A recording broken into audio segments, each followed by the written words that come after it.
Ladies and gentlemen, let's get ready to rumble! And now, the A-Plus League.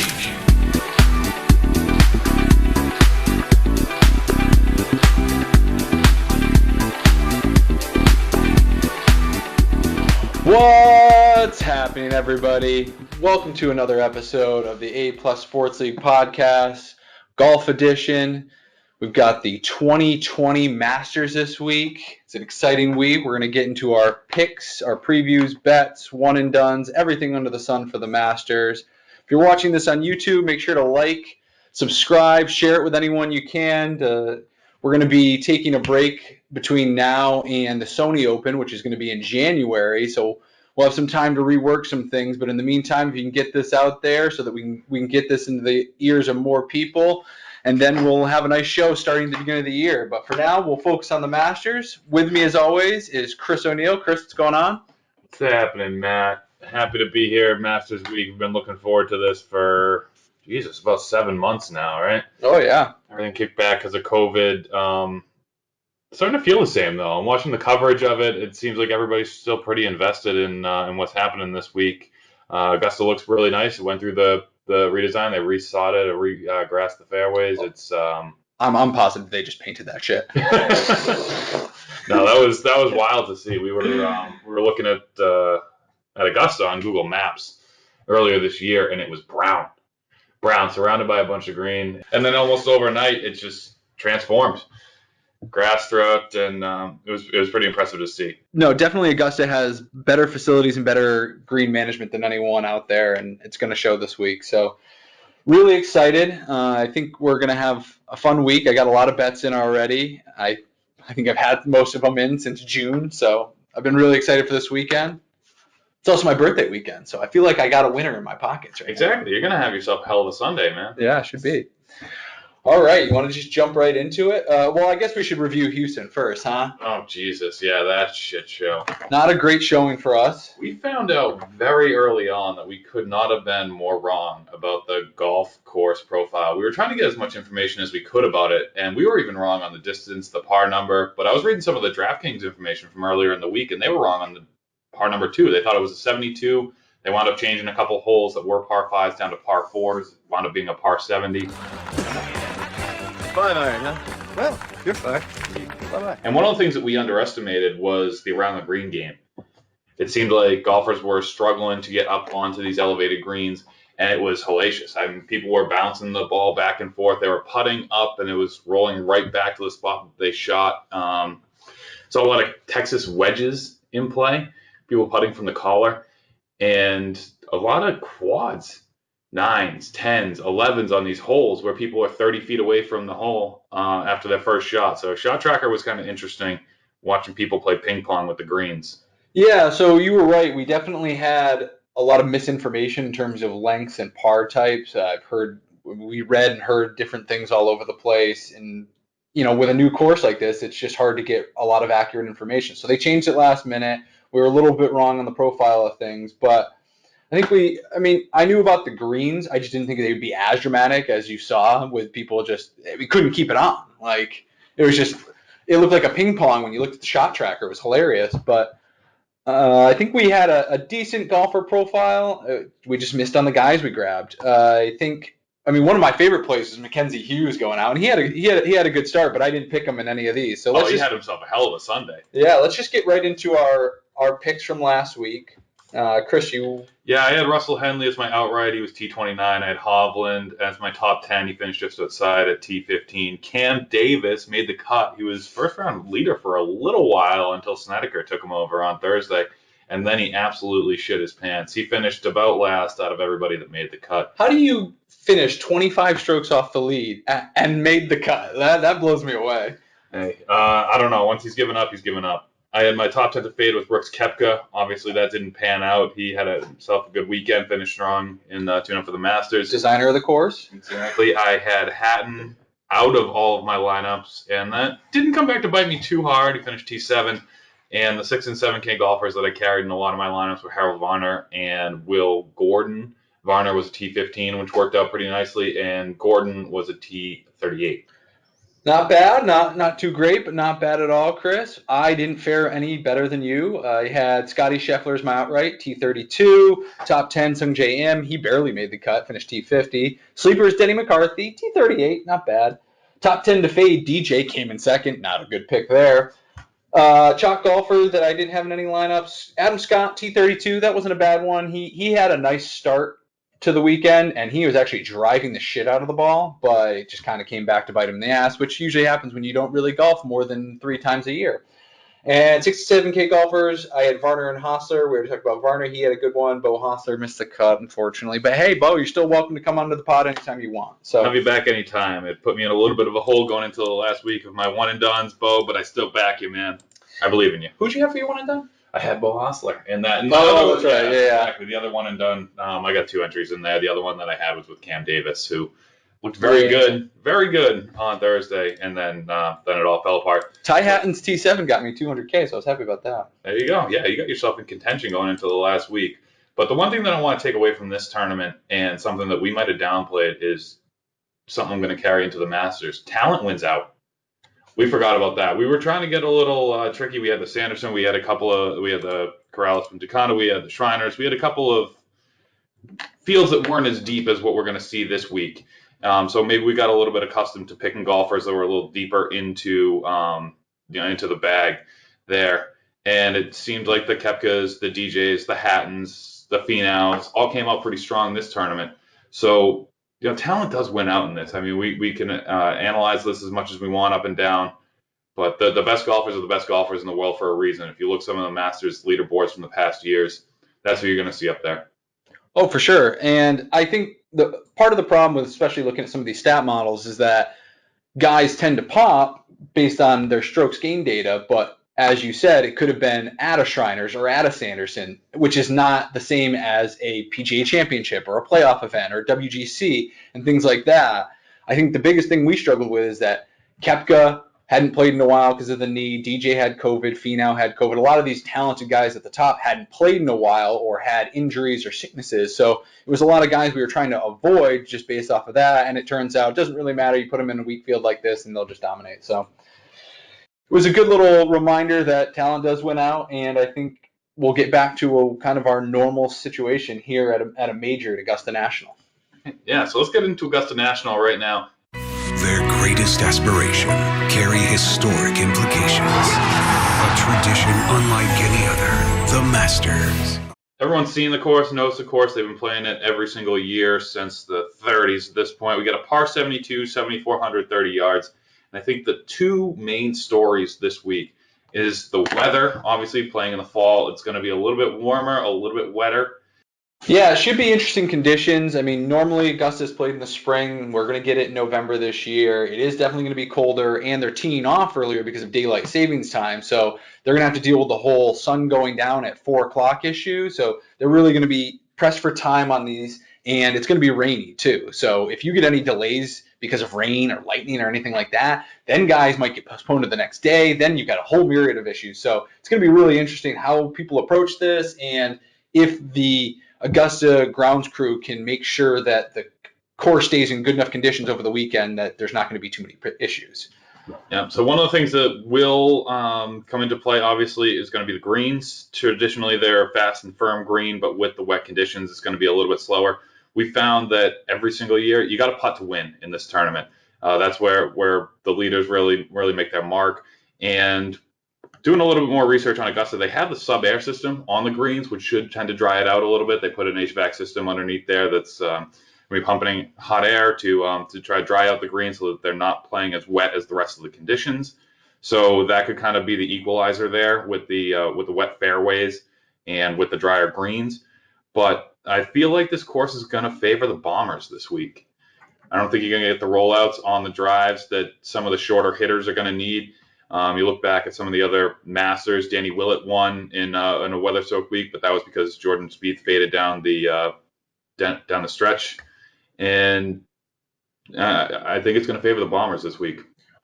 I'll already say it right now. My one and done play this week is Adam Scott, who he won the Masters. It was very similar rainy conditions, so I'm hoping he can recreate the magic. And based on the way he was driving at Houston, I think he won't have a problem with the distance because I saw a couple of 360s last week. That was insane. So I think the cold weather is. I think you're right. I think the cold weather is actually going to help some of these longer drivers. It's going to be cold and wet, which means ball's not going to roll on the greens and it's going to carry further. So if you are long, I think it's going to really help you. Good. Yeah, I'm excited to see that. And my one and done, I've saved him all year. I actually deployed him at the Players, and then I got him back in my lineup. It's the reigning U.S. Open champion is Bryson DeChambeau. So if anyone's going to take advantage of something like this, and I'm creating a golfer profile right now that's going to favor Bryson DeChambeau, he's in my lineup. He's the betting favorite this week. He's a nice bullet to have in your pocket. And to be honest, so few people have him left that he probably won't be a skin, but he might be a skin. So if you can get the best golfer in the field as a skin pick in the last week, that's insane. He's 10% available in the tournament right now. I find it hard to believe that out of those 20 people that still have Bryson left, that not a single one of them would put him out there. But I bet you 10 of them don't even fucking check. So who knows? All right. Speaking of golfers we like, actually, let's get one more thing. There's two golfers had to withdraw this week. Jacqueline Neiman had to withdraw. Jacqueline Neiman had to withdraw due to COVID-19, and so did Sergio Garcia, former Masters champ Sergio Garcia had to withdraw as well. So the field has gone down from 94 to 92. Top 50 make the cuts. Usually it's top 50 plus 10 strokes off the leader, but they're doing away with that this year because of the sun going down, the daylight savings, the amount of time that they need to squeeze all these golfers in. Also, since this is being played in the fall, there's a little issue with Sunday golf and the overlap between CBS golf and CBS football. So they're trying to make sure that's all wrapped up because the Masters is going to be done by 3 on Sunday, and then most of the football games have been postponed to 4. So that's going to be kind of interesting. Either way, top 50 and ties make the cut this week. I don't think we have anything more to say about the course. If you've never seen Augusta National, you're in for a treat. Yeah. And if you're watching it through the Masters app, which I love, it's the best app. It's the best app in the planet. Yeah. Especially for golf. I don't know why the PGA can't just buy that or buy some sort of the technology because the tracking, the interface, the video, it's fantastic. It's superior to every other major app that is out there for golf. And honestly, I think golf, with the amount of betting that is going into it now, might help fund some of that because DraftKings might be able to support the infrastructure of all this technology, and then you can follow your golfers because the biggest thing is you have a DraftKings lineup and only the 6 top golfers are on there. So you can't see a Beau Hossler or a Matt Wallace or someone like that, Will Gordon. They're not going to be on TV. So if something like DraftKings or some sort of gambling site can invest in that, that'd be huge. And DraftKings is actually going to sponsor your boy Bryson DeChambeau at the Masters this week. He's going to have a DK logo somewhere on him. Awesome. Might have to get myself a DK hat just to match. Oh, my God. If he wins, yeah, definitely. All right, so after we get through the field, I think the biggest thing besides this being a great course for bombers is that course history is going to play. It tends to always pop up at the Masters. That's the reason that you have Bubba Watson as a 2-time winner here. People keep coming back and winning. It's guys who tend to do. It's Tiger Woods. It's people that have a good knowledge of the course can keep coming back here and keep putting up competitive scores. Yeah, guys that tend to do well here almost always do well. Very rarely does someone win and then miss a cut and then come in 70th. It's usually like, if you've won it or if you finish in the top 5, you're top 5 every year or top 10. You're always up there. So it is one that course history is going to be a big thing. Only one debutant at this course has ever won. I forget his name. But it doesn't really matter. The point is, not many first-time golfers here have won. So it's something that we're probably going to tend to fade, which a lot of these young golfers, Matthew Wolff, Colin Morikawa, Scotty Scheffler, these guys that have had great years might not be in play, at least for an outright win. Maybe DK-wise, it's a good play. Speaking of outright wins, let's just jump real quick into the betting card. I don't know if Chris has anything, but I'll go with mine real quick off the bat. I have Justin Thomas at 11-1. I put in Bubba Watson today at 35-1. An early one I have that is a great line, if you ask me, Tony Finau, 40-1. I have Scotty Scheffler at 60-1. And I had Victor Hovland at 80-1, but turns out he's not even in the field. So that bet got nullified. So thankfully that one's gone. But those are my 4 outrights. And I actually found another cute little bet. If you don't want to do an outright bet, something a little safer, I think, is Bubba Watson versus Hideki Matsuyama. I took Bubba at plus 125. I think he can beat Decky. He's just been hot this week. Yeah. Hideki looked great, though. Hideki looked great at Houston. Finished T2. He did, and he has a decent course history here, but not a better one than Bubba. And Bubba, over the last 3 months, is number 2 in the entire golfing field at ball striking. He has been driving the ball well. He's been hitting the irons well. He just can't fucking putt. But guess what? He has great course history here and knows how to putt at Augusta. So if he can even just be mediocre at putting, he'll be in the top 5 for sure. Great. Yeah, I think I'm going to stay away from some of the people at the top end just because you're not getting too much of the value there. Bryson DeChambeau has won competitive tournaments before, but at 8-1, I don't think I can justify putting any money on him. Too high. Exactly. Some of the people that I'm seeing a little bit lower in the field, I do like a Jason Day this week. I feel like his form is coming along pretty well. I see him at 34-1. As long as he stays healthy, he's somebody that can be competitive there. And if I go a little bit further down the betting card, yeah, I think I got to do a little more research still early on Tuesday and come up with a couple other names. Obviously, Adam Scott, somebody that we've talked about for months at this point. You've had him circled on your one and dones for Augusta. Listen, he at 40-1. He hasn't been great, but I have him at 50-1 here. So I'm tempted to bet it, but I think I'm going to stick with the one and done. He's just been a guy that finishes in the top 5 usually, or top 50 usually, and he's had a good week. Yeah, the other guy too that I like, that tends to have the same profile as Bryson DeChambeau is Matthew Wolff. He's been competitive in some of the major tournaments, good at the U.S. Open. He was good at the PGA as well, with the top 5 there. So if the course favors somebody like a Bryson, I feel like Matthew Wolff is waiting in the wings there and somebody who could put up competitive scores. I don't know if he has what it takes to win, especially at Augusta, but he's been striking the ball well. He had a couple good finishes recently. Matthew Wolff, depending where you can get him, could be a good play this week. I don't like him for an outright just because, like I said, the debutante narrative of not winning your first time Can you here. pronounce that again? Debutante. But you are right. Where Bryson does well, Matthew Wolff does well. So it's not a bad play. Last night, get this. So yesterday I'm looking at this after work, and my book went haywire. Everyone in the top 20 golfers went to below 10-1 odds. Like Tony Finau was 9-1. Bubba was 20-1. Spieth was like 15-1. I was like, what the fuck is going on? And then I looked down, and everyone else is like 250-1. Like Gary Woodland was 250-1. I was like, You could get the money in fast I enough. was like, I could throw $10 on the fucking guy. Like, who cares? Like, if he misses the cut. I don't like Woodland this week. So I have no idea. It readjusted this morning. I looked it up now. Gary Woodland's still 150-1, but it backed up. All the high guys kind of backed down. Francesco Molinari was 200-1. I almost bet that one in. I thought about it. Now He's a very interesting pick because last time he played here, he had a Saturday lead. Oh yeah, he blew. He had one of the most dramatic losses at a major in a long time, losing to Tiger Woods and falling apart on Sunday. But he played really well at Houston last week, and this could be a good revenge spot. At 200-1, I liked it. At 110-1, not so much. I think that's it for me. I mean, I'm so tempted to bet Henrik Stenson because I've seen it at like 300-1. He's 200-1 now, but he sucks lately. I don't want to do that. How do we feel about Ricky Fowler? 80-1. Oh, well, that's the thing. We talked about course history. Ricky, over his last 3 appearances here, is 9th, 2nd, and 11th. That is great course history. It might even be 9th, 2nd, and 5th. I could be wrong there, but he's definitely a top 10 golfer here. He's had chances to win, but he has been so bad lately, Chris. I want to pull the trigger. I'm just afraid to. He's lost strokes on the approach, I think 3 straight weeks.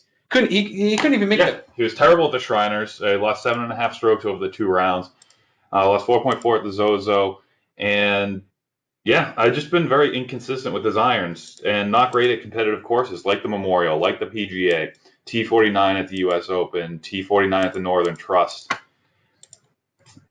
I want to like him here. I don't know if it's going to happen for him this week.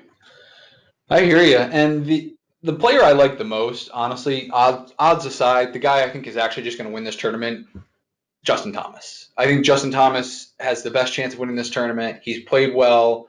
He is great when it comes to fall golf. I think like 90% of his wins come between October and February. Like he usually is good in that fall swing or at the Sony Open, Tournament of Champions, all that stuff that usually falls in this time of year. Yeah, and he's good at no-cut events, too. So only having 94 players in the field, it might shrink it down a little bit, easier to get to the weekend, even though it is still the top 50. Bent grass is his preferred surface. And Justin Thomas at the Masters, he's only had 4 appearances here in his career. But in those 4 appearances, he's always been gaining. He started in his first year, I think it was back in 2016. He finished 39, 2017, 22nd, 2018, 17th, 2019, 12th. He's trending up. The more he plays this, the better he gets. I think a lot of guys in their 4th or 5th try is when they really master the Masters. And I think this year might be his year. He's just as long off the tee as everyone else and has the better irons than the Brysons and the DJs and the Rorys. So yeah, if you go back the last 12 months for him, he first at the CJ Cup. He won the Tournament of Champions. He was 2nd at the Workday Charity, 1st at the St. Jude's, 8th at the U.S. Open, 2nd at the Tour Championship, 2nd at the Zozo. Those are all very, very competitive fields, and he is one of the best golfers in the world for a reason. I do like Justin Thomas this week. All right. I think that'll do it for our betting card. I think right now we can just jump right into the DraftKings scoring. But first, let's get a word from today's sponsor. Today's sponsor is Satino Kosher Deli. They have that amazing bagel and lox that you've been dying for, capers included, at an extra charge, of course. They also have amazing meats, cheeses, and don't be afraid to ask for their world-class jumbo pickle. Don't be afraid of its size. You can handle it. Satino Kosher Deli. Come have a bite today. All right, now we're going to jump over to the DraftKings pricing, review some of our stat models, and pick some golfers. Chris, what do you think? All right, let's get started. I mean, just looking at the top range of golfers here, we got about 5 golfers above 10K. That's Dustin Johnson, Rory, Rahm, Thomas, and DeChambeau. Right off the bat, I love DeChambeau. I feel like he's prepping himself for this course. He bombs the ball. That's kind of the profile that I'm looking at for golfers this week. I like DeChambeau. You could probably see me getting a little bit of Dustin Johnson too, just because he's at the lower end. He's $1,200 cheaper than Bryson. Yeah, I get what you're saying, Chris, and I agree with Bryson. To be honest, of the guys up there, the only one I really don't like is, and this is compared to the other 4, is Rory. All of them are pretty good. To be honest, I might try to construct my lineup sort of in the middle and then filter in guys up here based on how much more room I have left. My favorite's probably JT. Well, I usually construct from the top down, but all these guys are so good. They all have good course history and they all have good form, with the exception of Rory. So I like DJ. I like JT. JT's probably my favorite. A lot of people like Rahm. Bryson has been amazing. Just won the U.S. Open. So it's kind of tough, but my favorite's JT in that range. All right, so we're staying away from the Rory Slam. All right, let's move down to the 9,000s. Leading off with Xander Schauffele, Koepka, Cantlay, Morikawa, Hatton, Simpson, Reed, Woods, and Bubba Watson. My loves here, obviously Bubba Watson. He's jumping off of my stat model. He hits the ball well. He's got great course history here. Somebody else that I like, one of the best ball strikers. He's been cool as of late, but Colin Morikawa. And, of course, you got to like what you saw out of Brooks Koepka last week. Yeah, I think Brooks is obviously going to be a one a lot of people want to play just with the Masters narrative or the Majors narrative, but I might stay away just because of his price for where he's at. I like the lower end of the 9K really. I like Reed and I like Watson, course history, but also both have had pretty good form. Morikawa scares me, but if Tiger can win at this course, Morikawa can win at this course. So I do like Reed. I do like Watson course history, but they've also got really good form. Cantlay could be a sneaky one. He's really good on bend. A lot of people will be playing Xander, but Tiger Woods, 9,100. Who plays him this week? Complete fade. Not touching him at that price. Yeah, I feel like he should be in the low 8s, high 7s for what he's been doing recently. Tiger Woods at 9,100. Not going to be in any of my lineups. All right, let's jump down to the 8s. We start with Adam Scott, Finau, Matsuyama, Fleetwood, Wolf, Day, Garcia, Spieth, Fowler, and Paul Casey. Right there, the 2 names that jump off, and I feel like he's going to be the most owned golfer in the field this week, Tony Finau. He strikes the ball very well. He can bomb it off the tees. His approaches are fantastic, and he's been doing well recently with the putter. I feel like he's rounding into form, and he has good history here. He's just not going to win because he can't win. He's Tony fucking Finau, and it's not in Puerto Rico. So I like Finau too, but the win equity is always in question. Matsuyama looked great last week. I like him. I'm kind of staying away from Wolf, even though Wolf looks really good in my model. I don't know why. I'm not feeling it this week. I think Day could be sneaky, and I just don't know how I don't play Jordan in some of my lineups with his You have history. to. You have to. He's got 3 top threes. Four top threes. He loves this tournament.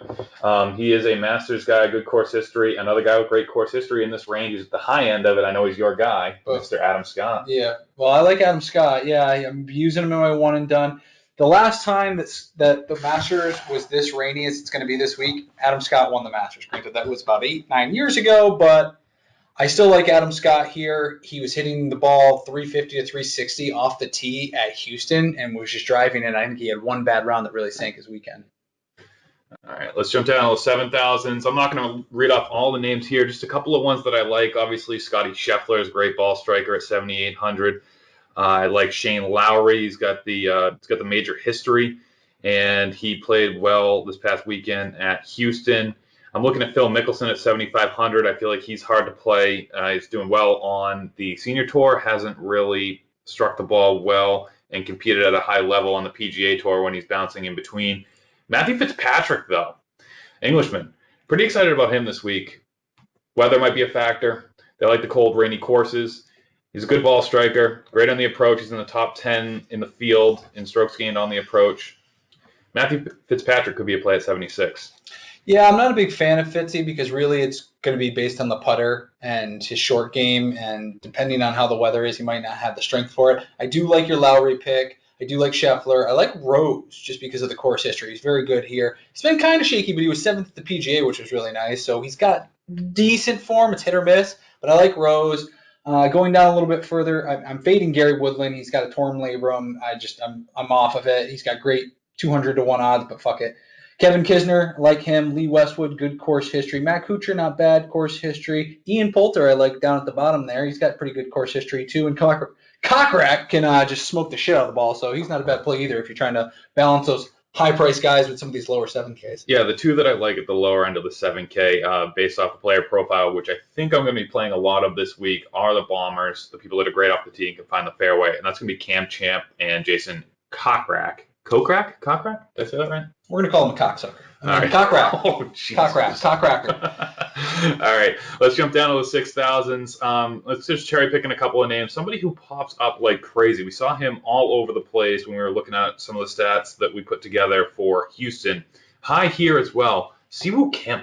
What do you make of that? Why? Why is he always at the top of all these lists? I really have no idea, Chris. I accidentally loaded your stat model, and I looked at my own. He popped in both in just regular strokes gained. Problem is, it hasn't been in any great tournaments, and he's a little bit stronger on Bermuda, so that's what worries me a little bit. But I'm definitely going to be using him in some regards, especially in this range.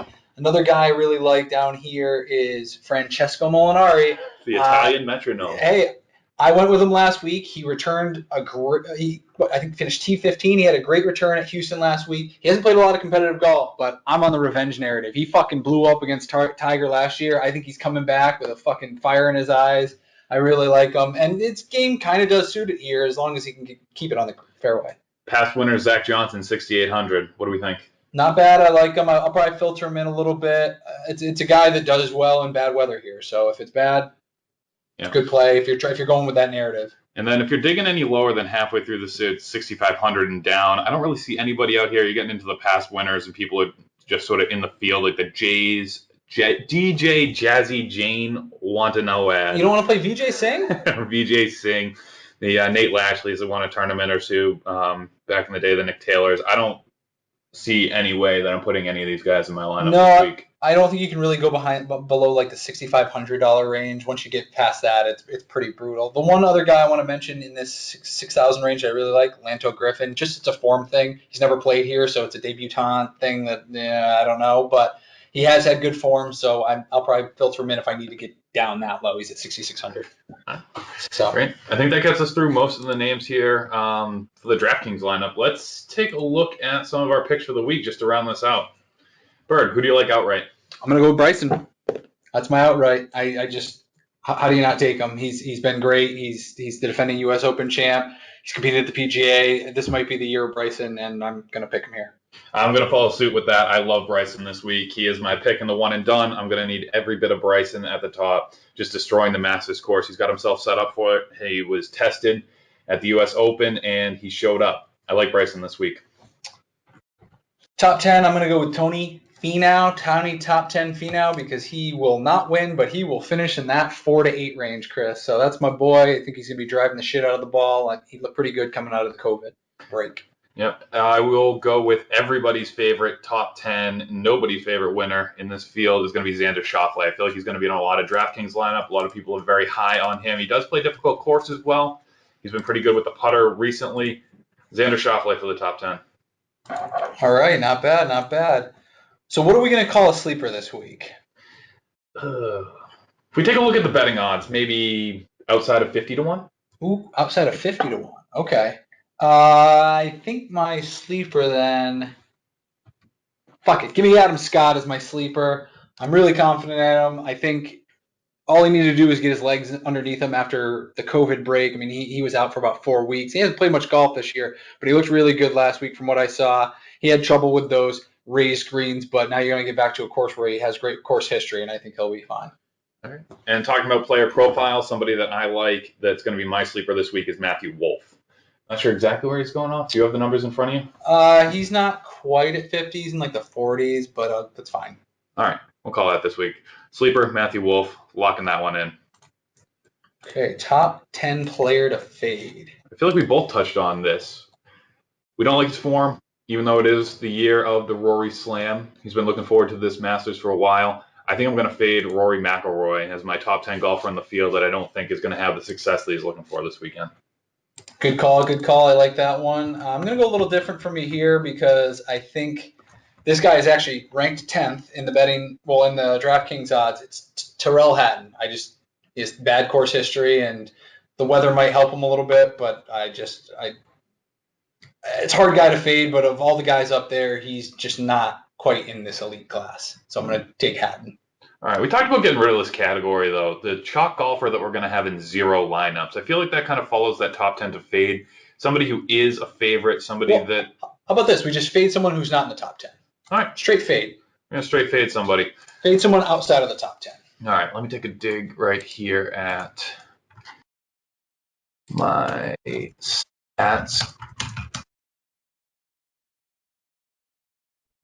All right, good performance at the PGA Championship, solid form, pretty good off the tee, pretty good on the long par 4s, but struggles around the green, mediocre with the putter.